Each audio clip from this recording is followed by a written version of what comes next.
Did you hear that rumbling? Don't know, it was stronger a minute ago.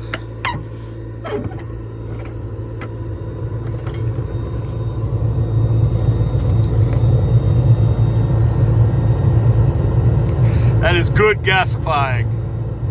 That'll get us somewhere. Well, I'm down here at the heat hut, and it is bitter cold this morning, 20 degrees or something like that. It might be warmed up a little bit by now. When we got up, that was that cold. So it's time to get the heat hut cleaned out and get the wood boiler going. Might be able to get it going later today. We'll just see what needs to happen.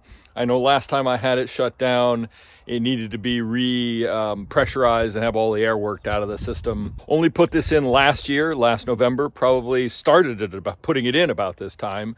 Got it going by Thanksgiving anyway, and it had some glitches, so I'm hoping not to have those same issues. I've had another similar water boiler system like this, wood-fired gasification boiler at a different farm that I had. It had hot water storage. This system does not. So when you have hot water storage, you pump all your heat from the wood boiler into the hot water storage cell. It acts like a battery, then you draw that off. Typically, radiant heat only requires 70 to 120 degree water. This will put it out right at 200, so we could store the 200 degree water and then draw water off at a much lower temperature. It works really well. We have plans and some grant money to put in a brand new large-scale gasification wood boiler system. So we will be doing that on this channel at some point next year. We got to get a few other things in place and the rest of the financing to make it happen. But that will then heat all the water, hot water we need to use for washdown, for pasteurizing the cheese, for heating the creamery, heating the commercial kitchen, and the new milking parlor, and the barn. So that's going to be a much bigger system than this. This is just simple, get us by until then. This system heats the creamery floor, part of the barn, the dairy bulk tank room, and this heat hut and the milking parlor. That's all it really needs to do. It's a very simple system, but we do have to run it pretty much at an idle, which this is more efficient than a regular outdoor wood boiler and more efficient than a wood stove. But running it at idle isn't great. It does soot up quite often at that. But maybe with the parlor heater working, it will run wide open a little more, which probably means we'll burn a little bit more wood because we don't have the water storage. But we've got plenty of wood to burn, and we're just going to get it going and get through this winter with it. First thing to do is to clear out a summer's worth of junk. Now, I did have this mostly cleared out to stack all this wood in a couple months ago. So we'll get going with that, and I'll just clear this out and see what's in here. I know there's rats living in here. I do have to replace a pump in the far corner and re-pressurize that, force all the air out of the tubes and everything. And I probably should clean the heat exchanger core on the boiler before we get it going.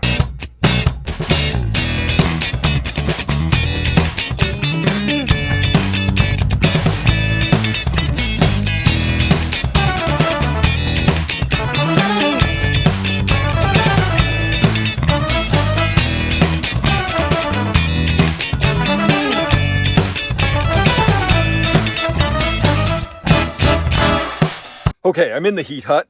I've got the entryway cleared out a little better so we can get to the firewood. It's a warren of rats in here. Over the summer they built nests, and apparently a bag of cracked corn that was moldy got stuffed in here probably in the spring, I think I recall, and they've been going to town on it.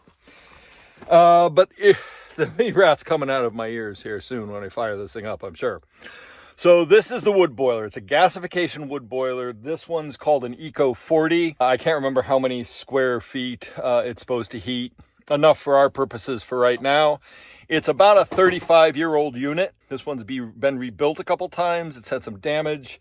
I put in a new computer last year, and I'm hoping to get by with the fan this year. I still have to clean it all out, but I thought I'd give you a quick rundown of the systems before I find any problems, because I just basically in the spring was just so tired of firing this for the off chance of a below freezing night that we just shut it down. Because without the water storage I was talking about, you basically have to run this 24 hours a day in order to provide enough heat and have it when the heat is needed, like at the coldest part of the morning, 2 to 5 a.m. When you're not awake. You want this thing to still be burning and still be producing heat up in the creamery slab. So we have a way of just everything is crude and primitive at this point because it is all temporary, and we haven't put in the final systems in the permanent unit. So this is just totally harebrained, jury-rigged baling wire and chewing gum kind of stuff. Simple farmer mechanics here. I am not an expert. I am not a plumber. I am not an HVAC dude. I've put in one other system that was fully blown that heated a large farmhouse and provided 7 people with hot water year-round, basically on 5 cords of wood and very little electricity. And that was having hot water taps on the outside, so you could wash your car with hot water. That was all the showers you needed during the summer. Basically fired up and heated the storage tank on a wheelbarrow load of wood once a month.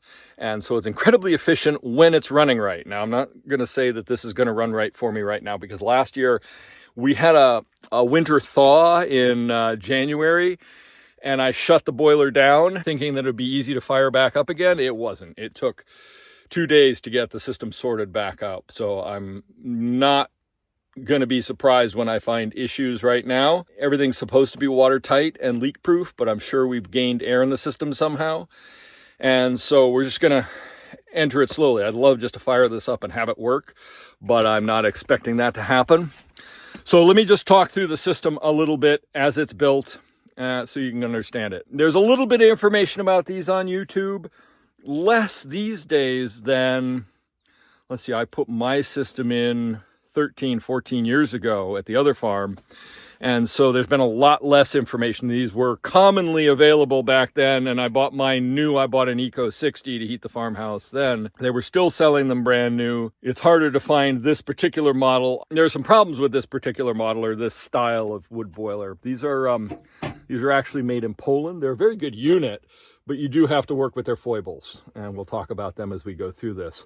So this totally needs to be cleaned up for winter use, but it consists of a firebox in here. I don't have a light. So it consists of a firebox where you light wood on fire and it charcoalizes. Gasification boilers work on the principle that all combustible things contain a flammable gas. And so when we carbonize and charcoalize the wood in this compartment, the fan forces air through some jets and it comes out down here and fires and burns the gas, and it's the gas burning that actually heats the water, that creates the energy, the heat, everything else.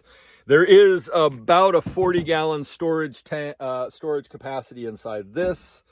It's not a big enough buffer, and I added a 50-gallon hot water heater in the corner just as act as another buffer, just so we have some quantity of heat. Like I was saying before, radiant floors require 70 to 120, depending on the temperature outside, to keep them appropriately warm.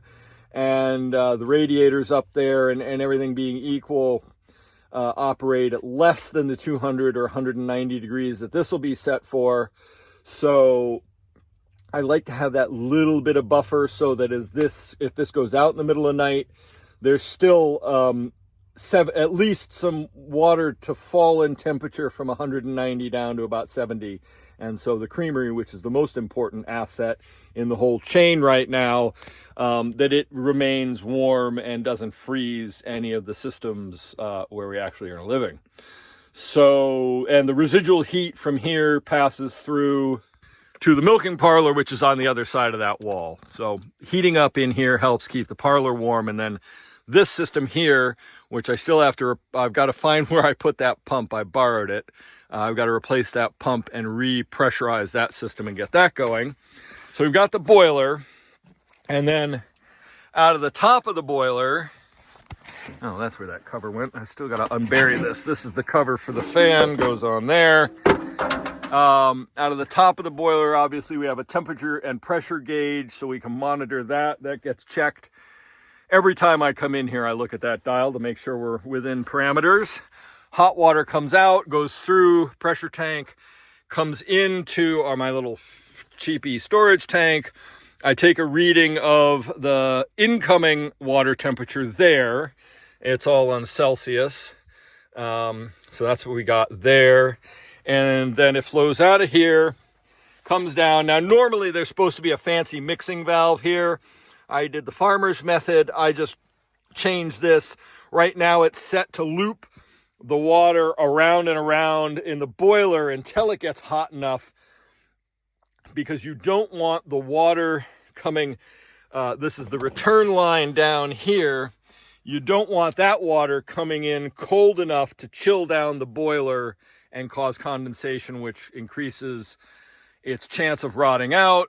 By circulating the water around and around initially until it gets up above, I think I have it set, I'll have to look in the program. I think I have it set to turn on at 140, because then the return water mixes with it and it won't chill down the water in the firebox, around the firebox, causing condensation, which will rot out the core fast, and also causes the firebox to cool down, which causes creosote and buildup and all kinds of crap there. Excuse me, stalls the performance of the system. So when it is up to temperature, I crack this valve about 3/4, and the water blocks it. It mixes some back in there to go back and mix with the return water coming back here, which should be cooler than the outgoing hot water, which is then deflected back through this T and goes out to the heating circuits. And I've got a temperature gauge here to show the differential between the outgoing and returning water after it's made its circuit through all the heating loads. So that's the basis of the system. I do have this little thermostat controller, which kicks on this pump, which is plugged in up here. Very primitive, very basic temporary system. And then that circulates hot water into the parlor. And then the other systems are up in the barn. We'll look at the systems up in the barn in a bit, but right now I want to get this cleaned out and get this to where it can function. I have to clear out the ash and reset the fire brick in the base of the unit. And I've got to clear out the creosote and build up here inside the firebox, and then check to see whether this crud will prevent it from sealing. You'll notice this paper on here. That was actually, I applied gasket sealer onto this because this gasket is worn out and it's hard to come by and expensive. So I just apply high temperature silicone to create the seal, and foil and paper make a good buffer so it doesn't get, so the door doesn't get stuck shut there. And that just goes to show this doesn't really catch on fire. Not that this couldn't, but it doesn't. Yeah, probably not the best method to do with paper. Foil, big piece of tin. A big piece of tin foil works really good for this instead of newspaper, but newspaper does the job, and then burns away once the box is once the unit is heating again. But yeah, I gotta clear away that and see about getting this thing going.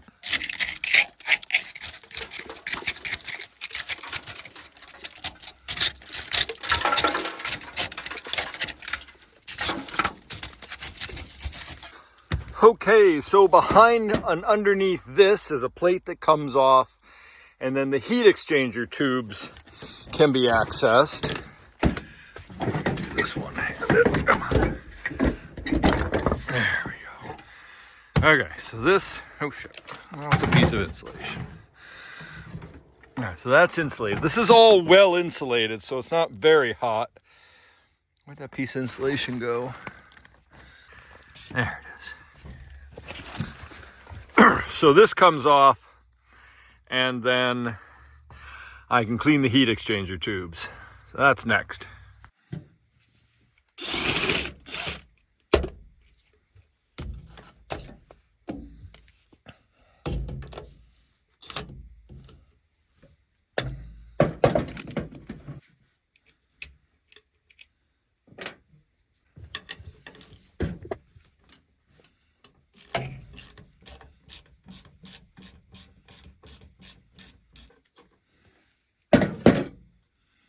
probably going to need my headlamp to see down in there.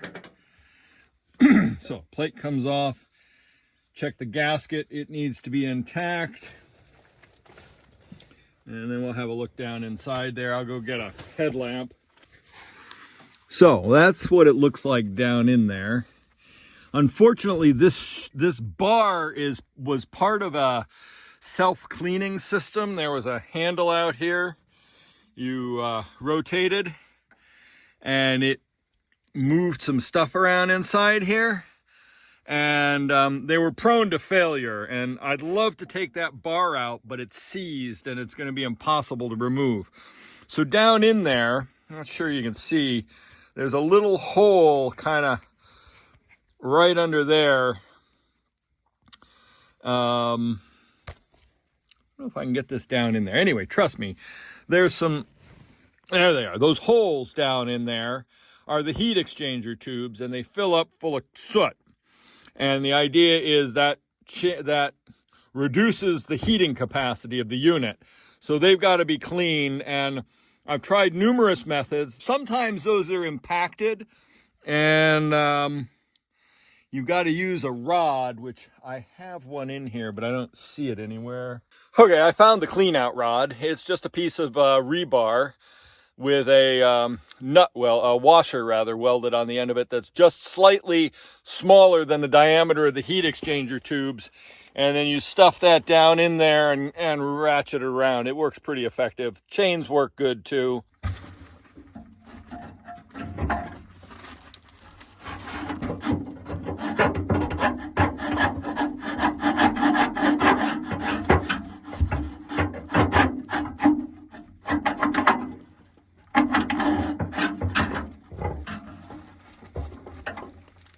I am probably a right mess and I need to stop for lunch. It's going on 3 o'clock, but I got the heat exchangers cleaned up finally. I'm about to put the lid back on.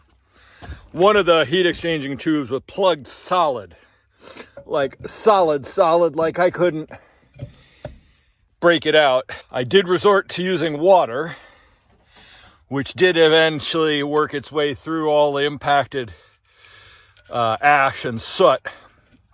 And I'm just putting on the screws to hold the cover back on. We're going to tighten that back down and get the nozzle, it's called, the fire brick pieces put back in the gasification chamber. But I wouldn't have done the water at the end of a season because it would sit there and the whole unit would be wet and would rust. But because I'm going to fire this up right away, all that wetness will dry out and not be an issue. I just have to make sure that this is secured down enough so that gasket seals so that no flue gases get out. Because this is really, that chamber and those heat exchanger tubes are what does all the heating of the water in the system. And if they don't work efficiently, the unit doesn't work efficiently. No matter how well it's gasifying, it still won't exchange that heat with the water surrounding in the water jacket, surrounding those heat exchanger tubes. So, what do I do with the lid? I'm gonna get the lid put back on and scrape out. I made a mess. Excuse me. I should have been wearing a mask, I'm sure. I made a mess of the gasification chamber with all that soot and water. So I'm going to have to scrape that down and get those nozzle bricks put back in next. There's the cleaned out gasification chamber. I still got to scrape it out and put the bricks back in.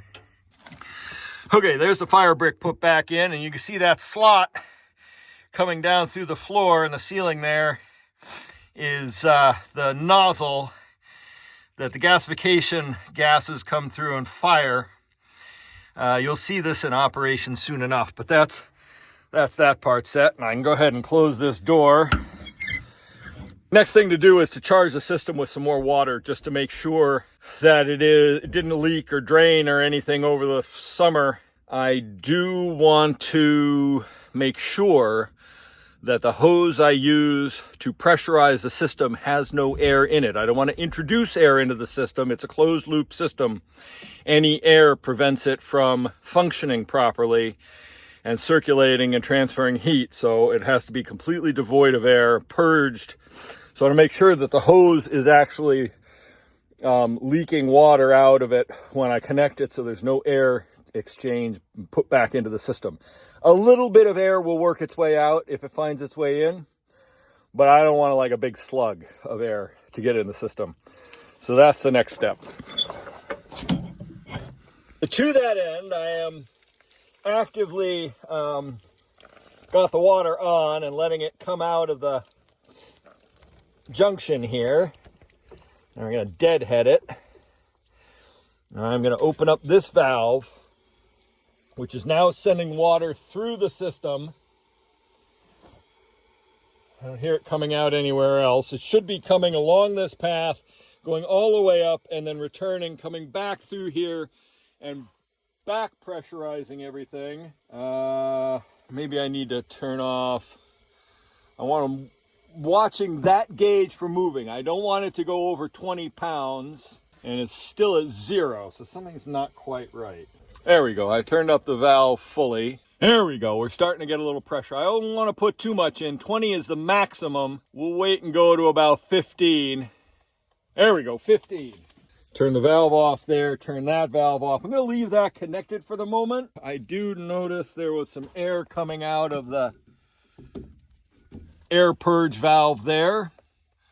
So that's water coming out. Air and water came out of the air purge valve right there, which is a good sign. Another thing on this boiler is this valve. When it's pushed in like that, it allows the boiler chamber, that hole in the back, goes straight out to the chimney. And it doesn't gasify. But if I pull this, that closes, and that's what forces the exhaust gases down through the nozzle and fires the gas and burns it and creates the heat, and then it goes out those heat exchanger tubes at the back. But for now, I need that open because we need to warm the whole system up.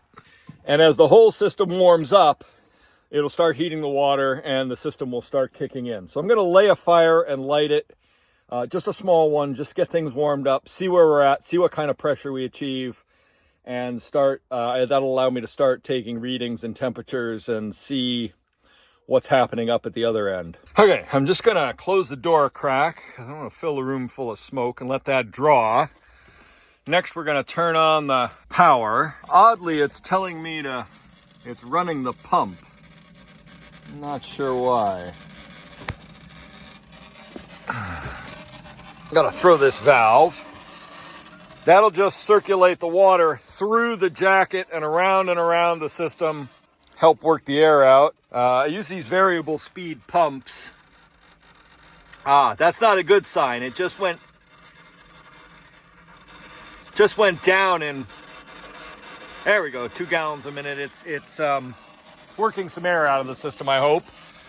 But we are at 37 degrees in the water tank. I hope I didn't freeze anything last night. It got really cold. And I've got it set to turn on, to stop at 195. We're gonna wait and see. I'm not gonna try and reprogram this until it gets going. It's been 5 months sitting here, so I've kind of forgotten a few things. Fire's going nicely. We'll just let that roar and burn things out a bit. I'm gonna go ahead and close this and let that burn. I do want to go outside now. Just check the chimney. The good thing about a gasification wood boiler is the exhaust gas is not as hot as a regular wood stove or furnace. It's much cooler, and in fact, when it's operating appropriately and gasifying under full gasification, unburnt particles, aka smoke, don't come out because they're fully burned in the gasification chamber. What comes out is steam as a byproduct of the burning process. We'll be able to see that possibly this winter. If it gets cold enough, what happens is that steam comes out and immediately freezes, and the whole chimney gets coated in ice. It's kind of interesting. and a little funny to watch. But that's not the case right now. We're definitely just burning as a regular wood stove. I haven't put it in gasification mode. It won't really be important until that temperature comes up and the whole system starts running as it should. And that'll be a while. I'm gonna go get lunch, I think. Just came back down to check the boiler and noticed that the temperature A has gone up from 37 to 64. The pump has stopped. It shouldn't be running now. It shouldn't run until we hit that 140 mark. It'll circulate the water, the temperature will come down, it'll shut off, it'll cycle on and off several times. But I went to hit the start button here, and the fan's supposed to come on, and it didn't. And so I opened it up and I had to blow the fan out. It was just a little rusted and a little stuck full of soot. I hope I don't have to replace that. They're not easy to come by.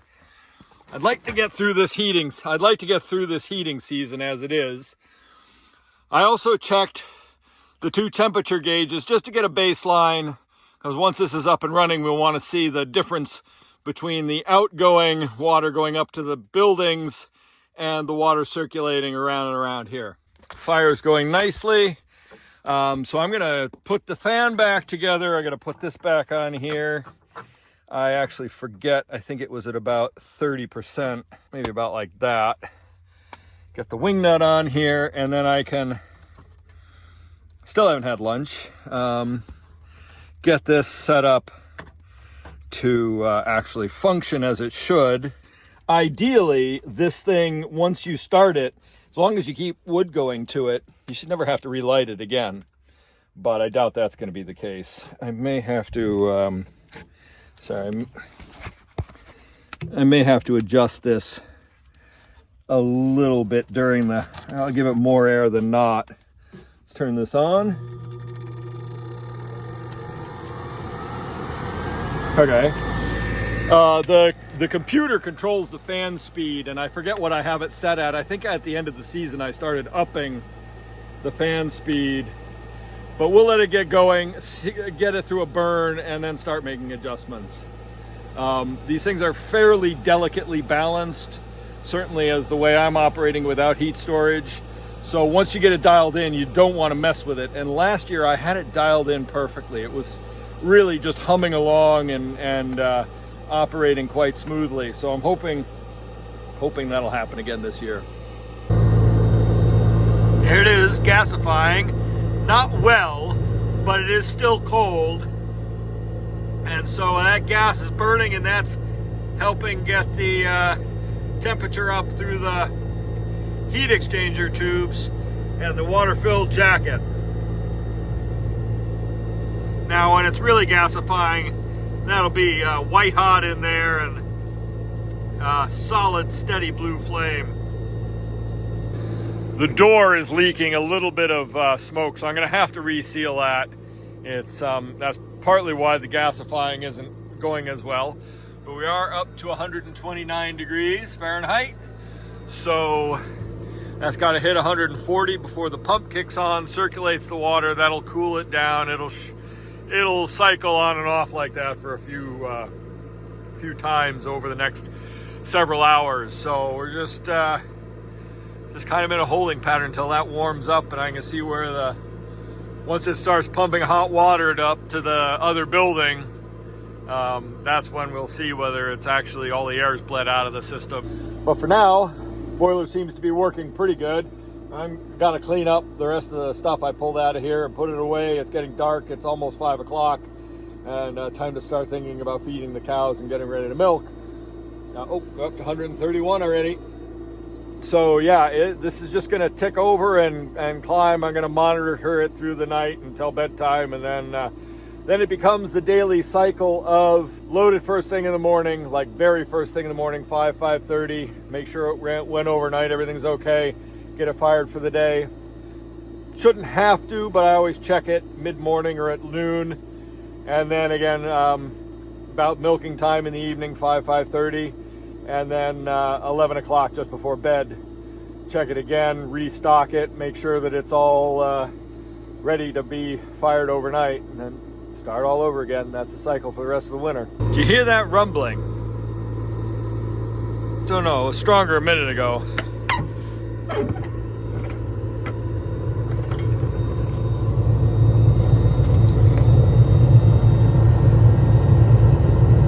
That is good gasifying. That'll get us somewhere. And you can usually hear the change.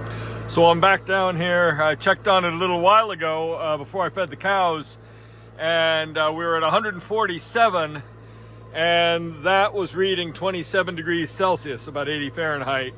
And obviously we hit 150, the pump came on, water circulated because we've fallen to 123. But the reason I know that the circuit was open and pumping is because we've come up to 139 on that gauge there, and we're up. These were both at 4 and 3 Celsius. Now we're at 6 and 14 Celsius. So we're in that process of getting the flywheel going. So the boiler comes up to 150, kicks the pump on, circulates water until it cools it down below 140. The pump stops. It cools it down as the colder water settles in there, and then it heats it back up, cycles it. Once that's going consistently above 150 and it starts to climb towards 195, then I'll open the valve that feeds the rest of the system, and it'll start to introduce that 195 degree water up in there and start warming that, and it'll come back. It won't kick the pump off at that point because it shouldn't get so cold that it goes from 195 down to 140 to turn the pump off. It's just a matter of getting the flywheel, as it were, up and running and rotating it at the constant speed it needs to be just to effortlessly carry forward.